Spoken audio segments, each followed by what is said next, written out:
This affordable skiving knife is probably one of the first tools that beginner leatherworkers get. It's a staple in most of the beginner sets, all along of the pricking irons, the threads, glue, and of course the needles.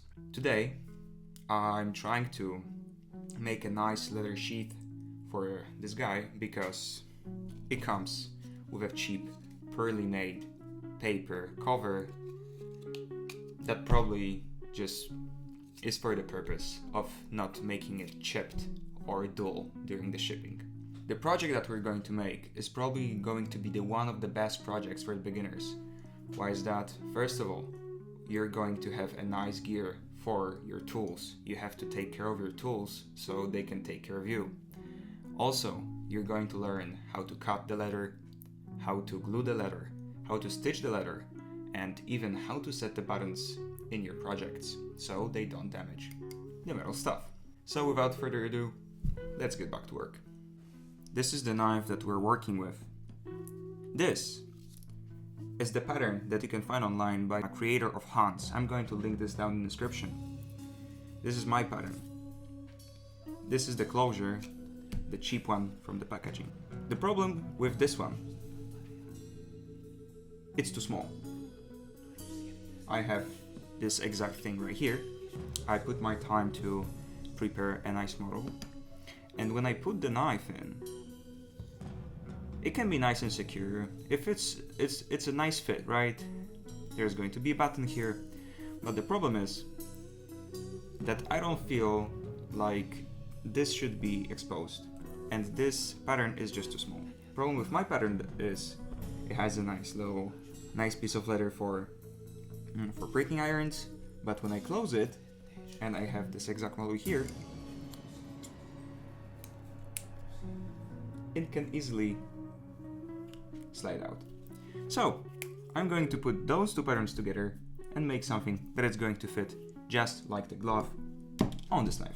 So I'm going to cut those out and trace it on leather, and hopefully we're going to have a ready piece in no time.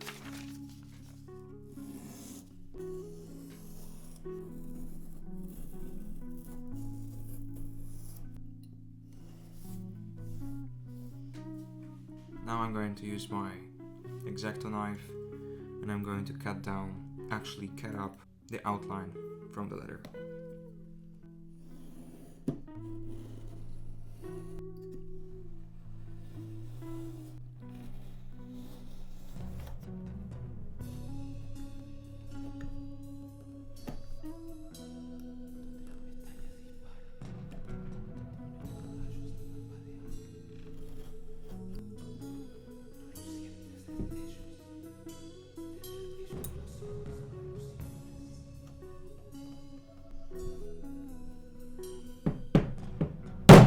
Okay, as you can see, we have our two pieces of sheath. There's still some of this silver lines all around the edges and the borders. It's okay, we're going to use edge beveler, and we're also going to sand them right now to make sure that the edges are going to be extremely crisp to ensure that it's the highest quality possible.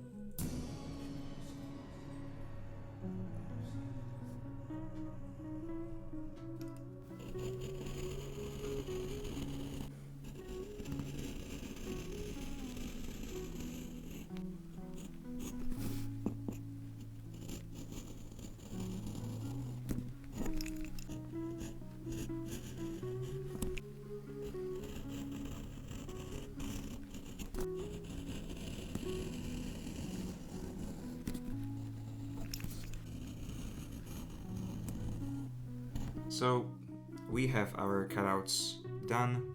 I also put a stitch line that is going to be our guide for our pricking irons.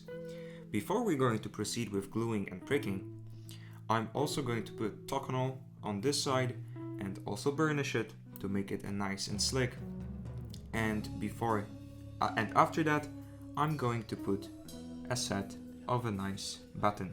This is one of my favorite buttons. It's in this nickel black. It's going to be a really nice additive to our project.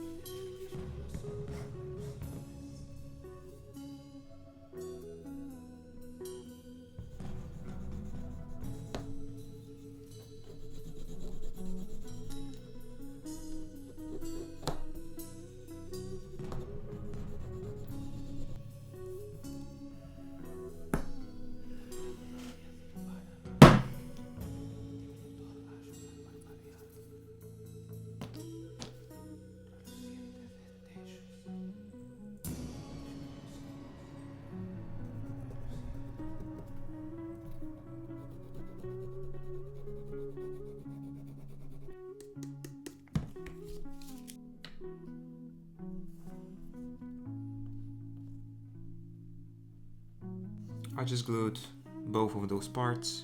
They're now drying. After 5 to 10 minutes, we'll be able to assemble it. When you are using the same type of glue as I do, which is a water-based one, your glue is ready when there is hardly ever of this white glue residue and it's mostly transparent. So, right now, it's tacky and it's going to stick to each other, so I'm very carefully trying to assemble my sheet.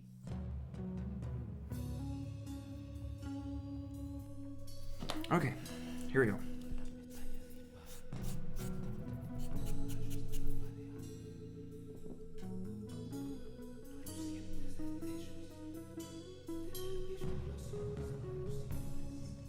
And I'm going to prick this so I can barely see the pricking area sticking out, and I'm going to put the same stuff on the other side so they are matching. What it's going to give us is we're going to have this shape of the stitching on both sides. So this side is going to have nice diagonal stitch line as same as this one.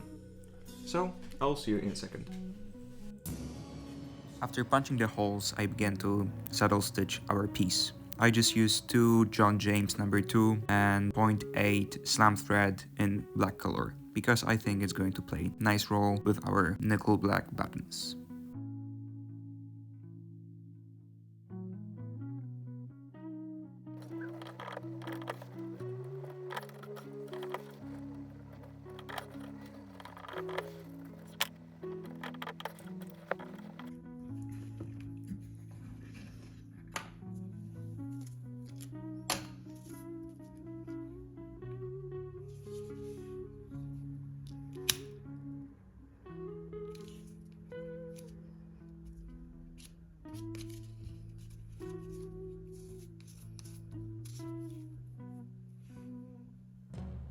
We're almost finished.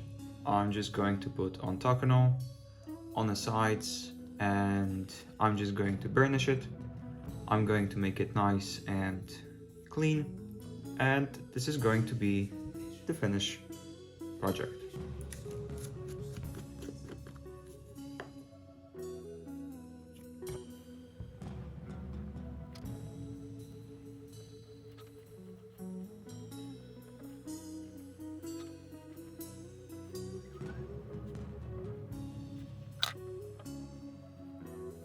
Here we have our finished product. I really liked how it turned out. Will I improve it in the future? Of course. This is how you learn stuff, by getting something that you're good at or bad at and making it actually better. What I'll change in this project?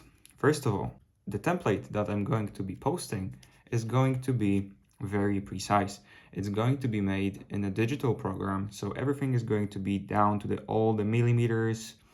So it's going to be very precise. So I want it to be more precise in the future. Second of all, the button. It's a little bit too big for this thing. Is there anything else? Yeah, there's probably a lot of stuff. And I will be still here trying to learn every day. But this is going to be one of the first projects that are going to be available for you guys to enjoy the PDF. Remember, it's going to be in the description. Remember to share your feedback with me.